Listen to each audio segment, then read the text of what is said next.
جرم جو ہے وہ کبھی نہیں مرتا، کرائم نیور ڈائز. اگر جرم مرنے والی چیز ہوتی تو قیامت کبھی برپا نہ ہوتی. تو یہ جو خوش فہمی میں ہیں کہ ان کے کیسز ختم ہو گئے، وہ سارے کیسز جو ٹرائل کے بغیر ختم ہو رہے ہیں، وہ ایک ایویڈنس کے طور پہ نیب کے اندر، ایف آئی اے کے اندر موجود رہنے چاہیے. اور جو کسٹوڈین ہیں ان ڈاکومنٹس کے، ان کو چاہیے کہ ان کی حفاظت کریں.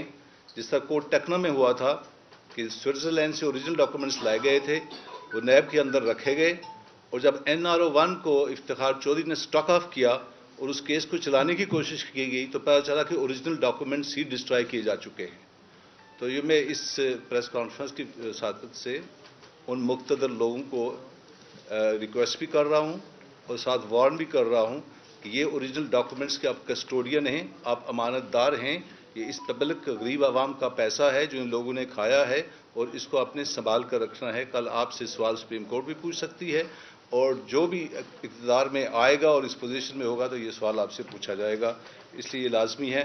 اور اس ضمن میں ہم نے آلریڈی کیس جو ہے سپریم کورٹ میں چل رہا ہے، جس میں ہم نے پوری امینڈمنٹ کو چیلنج کیا ہوا ہے. اس لیے ہم اس وقت رکے ہوئے ہیں. ادروائز ہم نے رمضان شوگر مل کا جو کیس انہوں نے ڈراپ کیا ہے، وہ اینٹی کرپشن اسٹیبلشمنٹ میں ہم نے انکوائری اس کی آتھرائز کر دی ہے، لیکن روک اس لیے گیا ہے کہ تاکہ سپریم کورٹ کا فیصلہ آ جائے.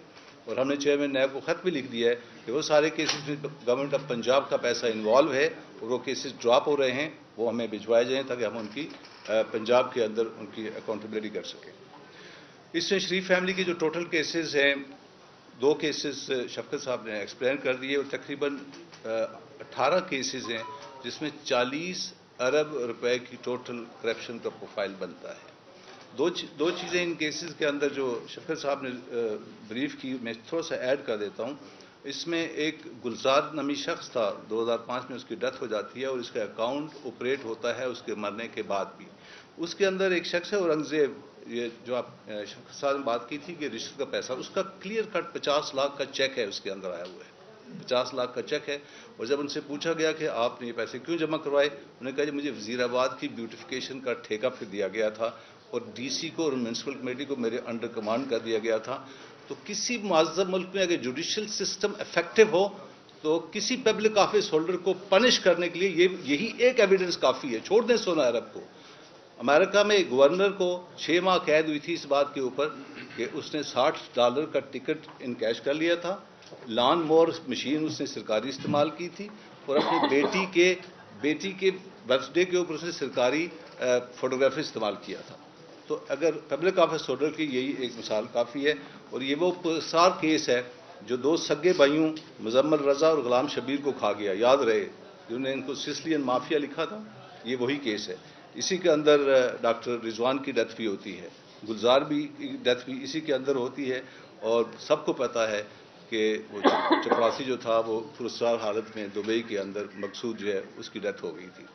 اور اس کیس کے ساتھ جوڈیشری نے کیا کیا وہ ایک علیحدہ کہانی ہے، ٹائم کی وجہ سے میں اس کو کور نہیں کروں گا.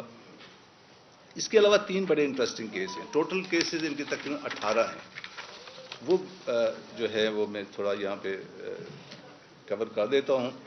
رمضان شوگر مل کا کیس بڑا انٹرسٹنگ کیس ہے. 23 کروڑ روپیہ والد صاحب نے سینکشن کیا ایز اے چیف منسٹر، اور بیٹے حمزہ کی مل کا انہیں نالا کھدوایا مل کے اندر سے.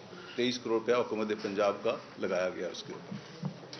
ان کا دوسرا کیس پنڈی میٹرو پروجیکٹ کا ہے. بہت سارے کیسز میں سے 3 آپ کو ایکسپلین کر دیتا ہوں، جس میں شہباز شریف نے ڈائریکٹر RDA کو حکم دیا کہ جناب والا آپ یہ ٹھیکہ جو ہے یہ کمال مصطفیٰ کو دے دیں. کمال مصطفیٰ کو 4.5 کروڑ کا ٹھیکہ دیا گیا. یاد رہی احسن اقبال کے سگے بھائی ہیں، اور انہوں نے اپنی ذاتی نرسریوں سے 100 روپے کا پودا کے 1000 کا لگا کے چند لاکھ خرچ کر کے وہ 4.5 کروڑ روپیہ جیب میں ڈال دیا. یہ مس یوز آف اتھارٹی کا بڑا کلاسیکل کیس ہے ان کا. یہ یاد رہے احسن اقبال، پروفیسر احسن اقبال کے بھائی ہیں. جی بالکل. تیسرا کیس جو بڑا انٹرسٹنگ ہے وہ انکوائری سٹیج میں. یہ دونوں کیسز انکوائری میں ہیں، یہ جو میٹرو والا ہے اور یہ تیسرا میں بیان کرنے لگا. پرائم منسٹر کے 2 جیٹ ہوتے ہیں. آپ نے دیکھا ہوگا کہ اس پہ اسحاق ڈار بھی آیا اور اس کے بیٹے بھی آئے، اور یہ ہم نے آلریڈی نیب کے اندر کمپلین ڈال دی ہے کہ یہ مس یوز آف اتھارٹی ہے، گورنمنٹ کے ایسٹس کو آپ اس طرح استعمال نہیں کر سکتے. یہ 2 جیٹ جو ہیں 2014 سے لے کے 2018 تک بھائی جان نے، چھوٹے بھائی جان نے بڑے بھائی جان کے، کیونکہ یہ پرائم منسٹر تھے، استعمال کیے اس دوران، اور انہوں نے 515 اندرونی اور 39 بیرونی دورے کیے، نجی دورے کیے، اور اس پہ ٹوٹل جو حکومت پاکستان کا خرچہ آیا ان جیٹس کے اوپر وہ 40 کروڑ روپیہ ہے۔ کتنا؟ 40 کروڑ روپیہ۔ اور یہ ایکسل میں یہ دونوں جیٹس جو ہوتے ہیں یہ پرائم منسٹر کے سرکاری کاموں کے لیے استعمال ہوتے ہیں۔ یہ 3 کیسز جو ہے یہ میں آپ کو ایکسپلین کرنا چاہتا تھا۔ اس کے علاوہ لسٹ تو لمبی ہے، 18 کے 18 کیسز جو ہے وہ میں ایکسپلین یہاں نہیں کرنا چاہوں گا۔ اصلی بات، جو دوسری بات جس پہ میں آنا چاہتا ہوں، آپ نے سنا ہوگا کہ 2-3 دن سے ایک بیانیہ چل رہا ہے کہ ہمیں تو انٹرنیشنلی صادق اور امین ہو گئے، ایسی ہے نا؟ تو اس حقیقت کو میں آپ کے سامنے بیان کر دیتا ہوں کہ یہ جو این سی اے نے کہہ رہے جی این سی اے نے چٹ دے دی ہے، کھنگالا ہے 2019 سے لے کے 2022 تک کچھ نہیں ملا اور بالکل منی لانڈرنگ کے ساتھ میں کلیئر ہو گیا۔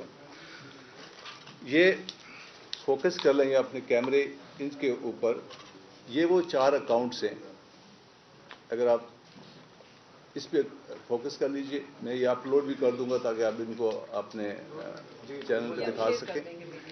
یہ چاروں اگر یہاں 1, 2 اور 3 اور 4 میں اگر آپ دیکھیں تو یہ تینوں سلمان شہباز کے اکاؤنٹس ہیں جو این سی اے نے فریز کروائے۔ این سی اے بتائیں کیا ہے؟ یہ نیشنل کرائم ایجنسی ہے یو کے کی، انہوں نے ویسٹ منسٹر مجسٹریٹ کی کورٹ میں یہ اپلیکیشن دی کہ ان 4 اکاؤنٹس کو فریز کر دیا جائے۔ یہ سلمان شہباز کے اکاؤنٹ سے چاروں، اور فریز کرنے کی وجہ کیا بتائی گئی کہ پہلی بات یہ تھا کہ یہ بگوڑا تھا، دوسری بات یہ تھی کہ وہاں پہ یہ کام نہیں کر سکتا تھا، اس لیے پیسے کہاں سے آ گئے، اور تیسری بات یہ تھی کہ یہ پیپ جسے کہتے ہیں پولیٹیکلی ایکسپوز پرسن، ایک پرائم منسٹر کا بیٹا ہے، لہذا اس کے اکاؤنٹ کو فریز کیا جائے۔ جب اس کے اکاؤنٹ کو فریز کیا گیا تو انہوں نے وہاں پہ جسٹیفیکیشن دی۔ جسٹیفیکیشن جو دی وہ میں آپ کو بتا دیتا ہوں کہ جسٹیفیکیشن کیا دی انہوں نے اپنے ان پیسوں کو جسٹیفائی کرنے کے لیے۔ پہلی جسٹیفیکیشن نے یہ دی، اور یاد رہے کہ اس پر ٹیئر 1 کا ویزا تھا، انٹرپرینیور ٹیئر 1 ویزا اس کو کہتے ہیں، یہ اس کے پاس تھا اور اب بھی ہے 2026 تک ہے سلمان کے پاس۔ اس میں انہوں نے پہلی پلی یہ دی کہ یہ ذوالفقار احمد، یہ ڈاکومنٹس ہیں جو ان کے وکیل نے جمع کروائے، یہ اس کے آپ کو نظر ہوگا ذوالفقار احمد سے 2,04,940 جو ہے انہوں نے پاؤنڈز، اس نے کہا جی میں ان کو قرضہ دیا۔ کسی قرضہ دے کہ چیز اینڈ یوگرٹ کی جو بزنس ہے جو یہ اسٹیبلش کرنے جا رہا ہے اس کے لیے میں نے قرضہ دیا، جو کبھی اسٹیبلش ہوئی نہیں ہے۔ 1 لاکھ روپیہ ان کا جو ہے وہ گیا یہاں سے، 1 لاکھ روپیہ سوری 1 لاکھ پاؤنڈ، سوری یہ پاؤنڈز میں پاؤنڈ ہے سارے، 1 لاکھ پاؤنڈ جو ہے وہ ان کا لیجٹمیٹ طریقے سے پاکستان سے گیا۔ اور تیسری جو انہیں اماؤنٹ بتائی وہ 3,95,000 پاؤنڈ تھی، وہ یہ ہے، دیکھ لیجیے گا، یہ وہ فلیٹ ہے، برکلے کا فلیٹ ہے، یہ برکلے اسٹریٹ، فلیٹ نمبر 2 30 اپر۔